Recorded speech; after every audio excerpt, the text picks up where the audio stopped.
حضرت آدم اور حضرت حوا علیہم السلام نہایت ہی آرام اور چین کے ساتھ جنت میں رہتے تھے۔ اللہ تعالیٰ نے فرمایا کہ جنت کا جو پھل بھی چاہو بے روک ٹوک سیر ہو کر تم دونوں کھا سکتے ہو، مگر صرف ایک درخت کا پھل کھانے کی ممانعت تھی کہ اس کے قریب مت جانا، اور وہ درخت گیہوں تھا یا انگور وغیرہ تھا۔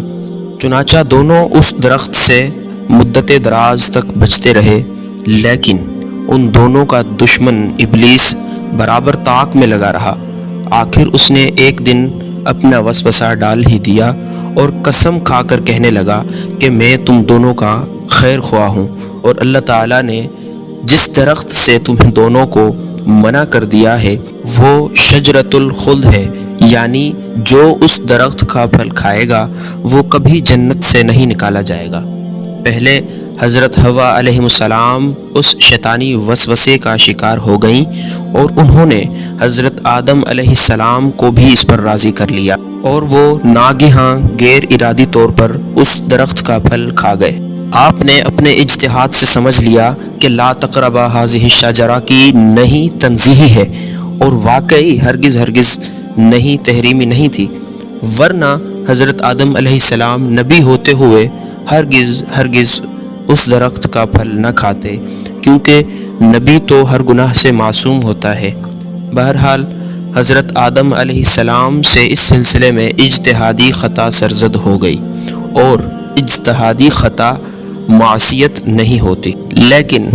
حضرت آدم علیہ السلام چونکہ دربار الہی میں بہت مقرب اور بڑے درجات پر فائز تھے، اس لیے اس اجتہادی خطا پر بھی مورد عتاب ہو گئے۔ فوراً ہی بہشتی لباس دونوں کے بدن سے گر پڑے،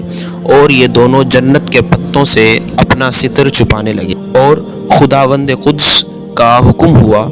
کہ تم دونوں جنت سے زمین پر اتر پڑو۔ اس وقت اللہ تعالیٰ نے حضرت آدم علیہ السلام سے دو خاص باتیں ارشاد فرمائیں۔ ایک تو یہ ہے کہ تمہاری اولاد میں بعض کا دشمن ہوگا، کہ ہمیشہ آپس میں انسانوں کی دشمنی چلتی رہے گی، اور دوسری یہ کہ عمر بھر تم دونوں کو زمین میں ٹھہرنا ہے، پھر اس کے بعد ہماری ہی طرف لوٹ کر آنا ہے۔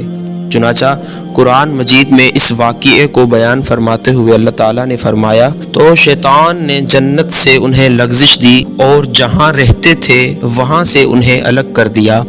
اور ہم نے فرمایا نیچے اترو،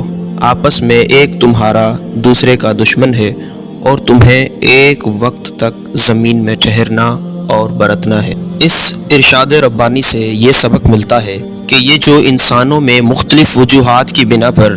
عداوتیں اور دشمنیاں چل رہی ہیں، یہ کبھی ختم ہونے والی نہیں۔ لاکھ کوشش کرو کہ دنیا میں لوگوں کے درمیان عداوت اور دشمنی کا خاتمہ ہو جائے،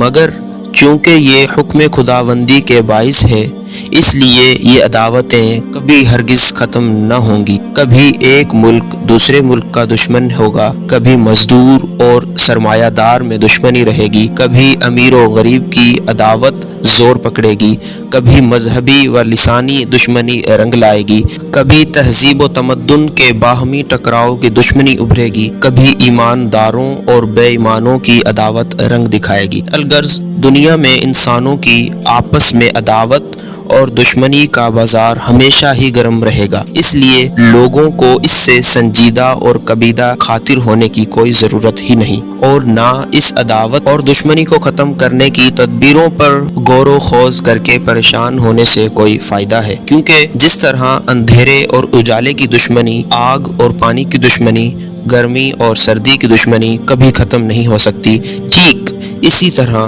انسانوں میں آپس کی دشمنی کبھی ختم نہیں ہو سکتی، کیونکہ اللہ عز و جل نے حضرت آدم اور حوا علیہ السلام کے زمین پر آنے سے پہلے ہی یہ فرما دیا کہ بعضکم لبعض عدو، یعنی ایک انسان دوسرے انسان کا دشمن ہوگا۔ تو یہ عداوت اور دشمنی خلقی اور فطری ہے جو حکم الہی اور اس کی مشیت سے ہے، تو پھر بھلا کون ہے جو اس عداوت کا دنیا سے خاتمہ کر سکتا ہے؟ واللہ اعلم۔